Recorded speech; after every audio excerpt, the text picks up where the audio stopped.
नमस्कार दर्शक बंधु मु जनकदा स्वागत करछि न्यूज ब्रेक बुलेटिन चैनल को। दर्शक बंधु आज जनवरी 15 बुधवार। दर्शक बंधु आज सकाळ 20 गुरुत्वपूर्ण खबर उपरे नजर पकेबा। वीडियो को आरंभ शेष जाए देखा मोर अनुरोध जहाँकि देश विदेशर खबर सह ओडिशार खबर मध्य आम चैनल माध्यम पाई पारिबे। चलंतु प्रथम खबर उपरे नजर पकेबा। परवर्ती खबर जनवरी 20 रु श्रीमंदिर रे आरंभ हेबो दाड़ी दर्शन रैंप और बैरिकेड लगेबा पाई प्रक्रिया आरंभ। जनवरी 20 रु श्रीमंदिर रे आरंभ हेबो दाड़ी दर्शन। बड़ देउलर नाठ मंडप रे जोगा दर्शन हेबो सहज। दाड़ी दर्शन पाई रैंप और बैरिकेड लगेबा प्रक्रिया आरंभ होईछि। एने सूचना दैचंती आईन मंत्री पृथ्वीराज हरिचंदन। सेहीपरि मकर संक्रांति से अन्य गुरुत्वपूर्ण नीतिकांति को दृष्टि रखी 4 दिन धरी रत्न भंडार मरामती काम स्थगित करा सूचना रही। परवर्ती खबर मध्यवित्त को मिलिबो आश्वस्ति। बजेट रे 5 घोषणा करिवे अर्थमंत्री। अर्थमंत्री निर्मला सीतारमण फेब्रुआरी 1 तारिख रे 2025 बजेट उपस्थापना करने जाउचंती। एई बजेट रु मध्यवित्त एवं करदाता अनेक आशा रही। अर्थनीतिज्ञ एवं शिल्प विशेषज्ञ माने विश्वास करती जे जदि सरकार आयकर रे रियाती दियंती तेबे मध्यवित्त वर्गों हाथ में अधिक टंका बंचिबो एवं व्यवहार वृद्धि पाइबो। विशेषज्ञ माने विश्वास करती जे 15-20 लाख टंका पर्यंत वार्षिक आय थिबा परिवार पई टिकस ह्रास करा जाई पारे। वर्तमान व्यवस्था अनुसार 10 लाख टंकारु अधिक आय उपरे 30% टिकस लागू हुए। वर्तमान मुद्रास्फीति स्तर को विचार को नहीं मध्यवित्त वर्गर आर्थिक अवस्था को सुदृढ़ करबा पई टिकस ह्रास करबा जरूरी होई पड़िछि। चाकरी करथिबा लोक माने सबुटारु अधिक टिकस दियंती। वर्तमान पुराना टिकस व्यवस्था रे 50,000 टंका एवं नूतन व्यवस्था रे 75,000 टंका मानक रियाती उपलब्ध। मुद्रास्फीति को दृष्टि रे रखी एई रियाती को आउरी वृद्धि करबा को दाबी होछि। जदि यह हुए तेबे वेतनभोगी श्रेणी को एक बड़ आश्वस्ति मिल पारिबो बोली सूचना रही। परवर्ती खबर छात्र छात्री को मध्याह्न भोजन रे मिलिबो क्षीर मत्स्य और पशु संपद मंत्री सूचना। विद्यालय रे छात्र छात्री मानकु सरकार पक्षरु मध्याह्न भोजन दिया जाउछि। तेबे वर्तमान स्कूल जाउथिबा पिलांको पय एक खुशी खबर आसीछि। मध्याह्न भोजन रे एणिकी छात्र छात्री मानकु खाद्यस क्षीर मिलिबो बोली सूचना रही। परवर्ती खबर आगामी 4 दिन जाए जाड़रू नाई निस्तार। 16 जाए 17 जिले में कुहुड़ी संभावना। शीतरे तरुची सारा ओडिशा। आगामी 4 दिन जाए जाड़रू नाई निस्तार। प्रबल शीत नहीं पूर्वानुमान करछि भुवनेश्वर पाणीपाग केन्द्र। रातिर तापमात्रा स्वाभाविक ठारू कम रही। विभिन्न जिले में राति तापमात्रा 2 रु 4 डिग्री ह्रास पाइब।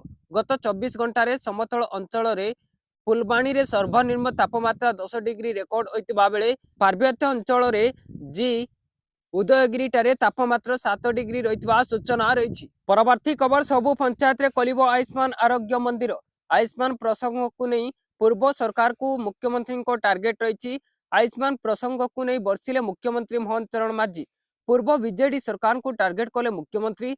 से कहते पूर्व सरकार इन मान्यता कारण लागू करू नथिले। आम सरकार याकू लागू कले देशर 30 टी हॉस्पिटल रे चिकित्सा मिलिबो। वयस्क मानकु मध्य यार सुविधा मिलिबो। प्रति पंचायत रे लागू हेबो आयुष्मान मंदिर। जग शिक्षक एवं स्वास्थ्यकर्मी रहिबे बोली सूचना रही। परवर्ती खबर सरिला प्रधानमंत्री फसल बीमा क्षयक्षति आकलन। क्षतिग्रस्त चाषी बैंक खाता को गला 21.94 कोटी टंका। अदिनिया वर्षा पाई राज्य में क्षतिग्रस्त होइतिबा फसलर क्षयक्षति आकलन काम शेष होइछि। गतकाली सुधा प्राय 1 लाख क्षतिग्रस्त प्लॉट रे चाषी को मोट 21.94 लाख टंका क्षतिपूरण से बैंक खाता को प्रदान करा जाइछि। बीमा कंपनी मानक पक्षरु ए क्षतिपूरण प्रदान प्रक्रिया जारी रही। गत डिसेम्बर मासरे 2 थर अदिनिया वर्षा जगु राज्य में अमल होई सारी जमी धान फसलर व्यापक क्षयक्षति होइतिला। एथिपाई प्रधानमंत्री फसल बीमा योजना रे पंजीकृत चाषी मानकु क्षतिपूरण प्रदान पाई 72 घंटा मध्य फसल बीमा पोर्टाल रे क्षयक्षतिर सूचना देवा पाई राज्य सरकार को पक्षरु अनुरोध करा जायतिला। केंद्र सरकार को अनुमति क्रमे निर्धारित समय मध्य सूचना प्रदान करनथिबा चाषी मानकु सूचना प्रदान निमंते पुनर्बार आउ 3 दिन सुजोग दिया जायतिबा सूचना रही। परवर्ती खबर आउ मिलिबनी मागणा राशन। मागणा राशन रो लाभ पाउतिबा लोकंक पई बड़ खबर रही। एमानकर राशन कार्ड तालिकारु कटिजिबो ना। मागणा राशन पाइबा पई ईकेवाईसी संपूर्ण करबा अत्यंत गुरुत्वपूर्ण। जदि आपण ता करंती नै तेबे या सहित आसुथिबा लाभरू आपण वंचित होई पारंती। जनवरी 31 सुधा आपणकर ईकेवाईसी संपूर्ण करने निश्चित करंतु। जदि आपण ए पर्यंत ता करिनांती तेबे मागणा राशन तालिकारु कटि पारे आपणको ना बोली सूचना रही। सरकार निर्देश देइचंती जे समस्त ए तारीख सुधा निजर राशन कार्ड पई ईकेवाईसी संपूर्ण करबा उचित बोली सूचना रही। परवर्ती खबर कठोर हैला बीसीसीआई। एणिकी प्रदर्शन आधार रे मिलिबो पारिश्रमिक सांगरे जीवेनी परिवार। बोर्डर गावस्कर ट्रॉफी सीरीज रे टीम इंडिया रो प्लेऑफ शो परे कठोर होईची बीसीसीआई। खराब प्रदर्शन पई भारतीय दल को परिणाम भोगिबाकू पड़ी पारे। ऑस्ट्रेलिया विपक्ष रे पराजय परे बड़ निष्पत्ति नेइची बीसीसीआई। नवा नियम आनिची भारतीय cricket control board. Team India खेलाड़ी टंका काटिबा मोड रे रही बीसीसीआई। काली सेतिकी नुहे खेलाड़ी माने आउ सेमानक परिवार सह जीवे नहीं बोली नियम होइतबा सूचना रही। परवर्ती खबर आपण भी 20,000 अधिक ट्रांजैक्शन करुचंती कि देश में डिजिटल कारबार रे गुरुत्व बढ़ाइबा पई केंद्र सरकार अतीत रे अनेक गुरुत्वपूर्ण निष्पत्ति नैचंती। उल्लेखयोग्य जे 2016 रे विमुद्रीकरण देशर लोकंकु नगदरू डिजिटल पेमेंट को स्थानांतर करिबारे एक गुरुत्वपूर्ण पदक्षेप नेबारे साहाय्य करितिला। या व्यतीत जनधन योजना परी योजना माध्यम समस्तक बैंक अकाउंट उपलब्ध करा जायछि। एही परिवर्तन गुड़िक प्रारंभ रे डिजिटल कारबार को यथेष्ट वृद्धि करथिला, किंतु सांप्रतिक परिस्थिति रे कैश व्यवहार पुणी वृद्धि पाउछि। लोकंकु डिजिटल पेमेंट को पेरी आनिबा पई आयकर विभाग प्रमुख प्रतिबंधक लागू करिवो। प्रकाश जे जो माने विपुल परिमाणर कैश कारबार करंती सेमानक विरोध रे कठोर कार्यानुष्ठान ग्रहण करा जिवो। टिकस आईन रो किछि विभाग अनुसार बड़ कैश कारबार पई 100% पर्यंत जरिमाना आदाय करा जिवो। परवर्ती खबर आसंता काली 5 घंटार बंद रहिबो साधारण दर्शन। श्रीमंदिर रे आसंता काली बंद रहिबो साधारण दर्शन। महाप्रभुंक बनक लागि नीति अनुष्ठित हेबो। एनै साधारण दर्शन 5 घंटा बंद रहिबो। संध्या 5 टारू 10 टा जाए साधारण दर्शन बंद रहिबो। द्वितीय बग मंडप परे बनक लागि करा जिवो। नियम अनुसार बुधवार दिन बनक लागि होइताए। दीपर धूप सरीबा परे मंदिरर समस्त दरजा बंद करा जाय ए नीति करा जायताए बोली सूचना रही। परवर्ती खबर आउ वायरल एवनी 10म प्रश्नपत्र नंबरिंग सह प्रश्नपत्र रे लागिबो वाटरमार्क।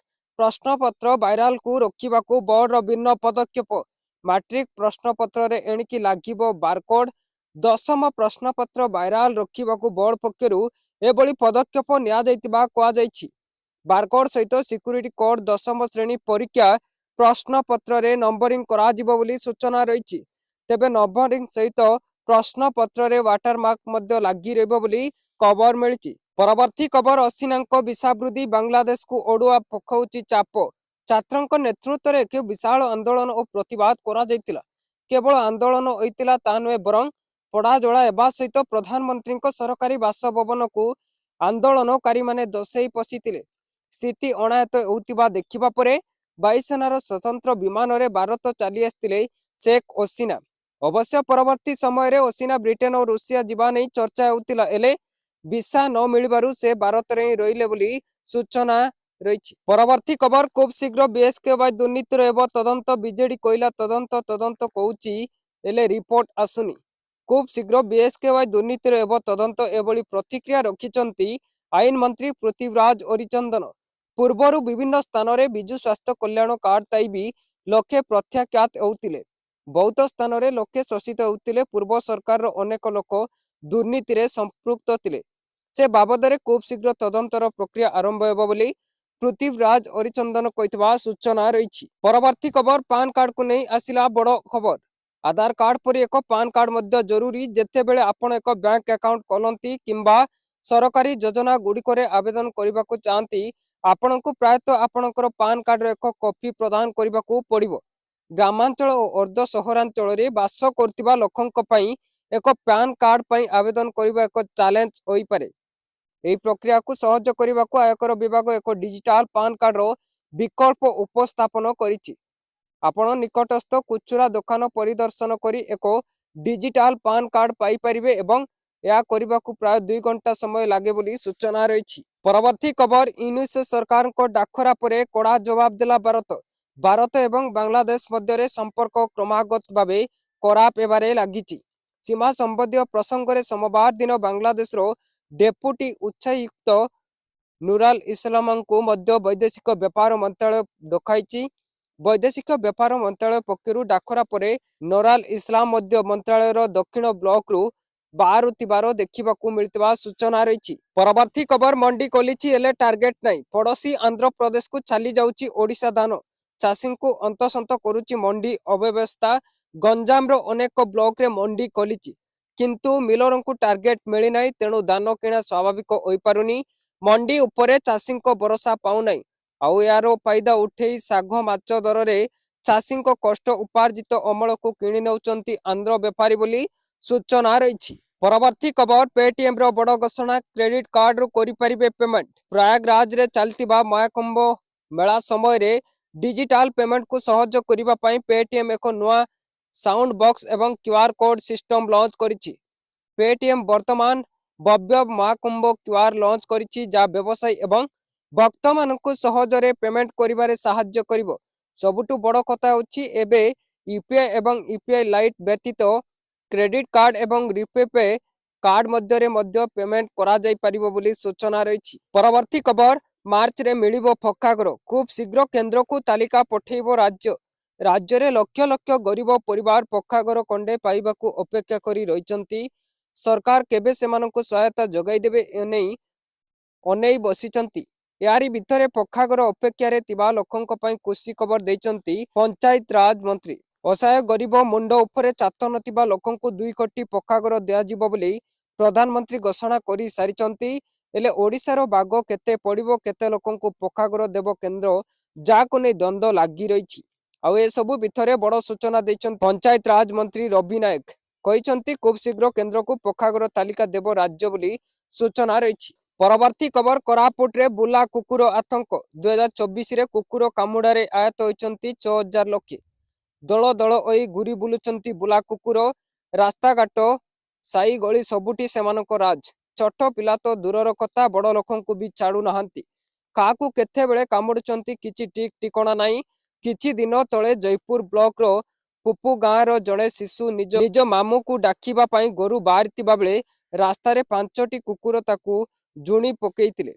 ଏବେ ଅବସ୍ଥା ଏପରି ହୋଇଛି, ଘରୁ ପଦାକୁ ବାହାରିବାକୁ ଡର ଲାଗୁଛି। ଗତ 11 ମାସରେ ଜିଲ୍ଲାରେ 6445 ଜଣଙ୍କୁ କାମୁଡ଼ିଛି ବୁଲା କୁକୁର ବୋଲି ସୂଚନା ରହିଛି। ପରବର୍ତ୍ତୀ ଖବର, ପ୍ରଥମ ଅମୃତ ସ୍ନାନରେ ଅସମ୍ଭାଳ ଭିଡ଼। 3.50 କୋଟିରୁ ଉର୍ଦ୍ଧ୍ୱ ଶ୍ରଦ୍ଧାଳୁ ପକେଇଲେ ବୁଡ଼।